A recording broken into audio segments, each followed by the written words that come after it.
Am späten Nachmittag verabschieden sich der Scharki und seine Leute vom Sultan, seinem Sohn Fadi und vom Koch Yusuf. Sie gehen an Bord von ihrem Schiff und stechen in den See. Wo sie schon weit auf dem Meer draussen sind, sagt der Michi plötzlich: Oh nein, wir haben Gewürz vergessen. Du willst meine Schürze aufessen? Gewürz! Die habe ich schon längstens bekommen. Von unseren neuen Freunden, am Abdullah und Yusuf. Im Klabautermann! Ist das heiß? Wo ist unser Gluglu? Schon unterwegs, Captain. Hey, voilà! Also, Prost!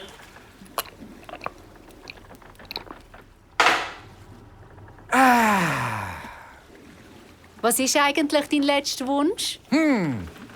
Ich habe da eine gute Idee. Eine richtig geniale Idee.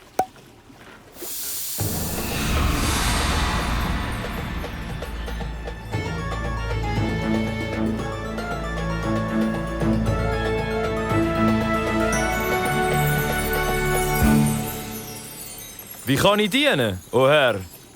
Ich wünsche mir als dritten Wunsch, o Geist, dass du niemandem mehr dienen und nie mehr zurück in die Flasche musst. Wirklich? Danke! Seid gesegnet, Herr! Ich bin frei! Auf Wiedersehen, o Herr! Ich bin frei! Ich bin frei! Ich bin frei! Auf Wiedersehen, Sophie! Ahoi! Mach's gut! Scharki, das ist toll. Jetzt ist der Sufi endlich wieder glücklich. Du bist einfach der Der Beste. piratenstarkste Pirat von der Welt Der mehr! grossartigste und wunderbarste und... Ja gut, man macht, was man kann.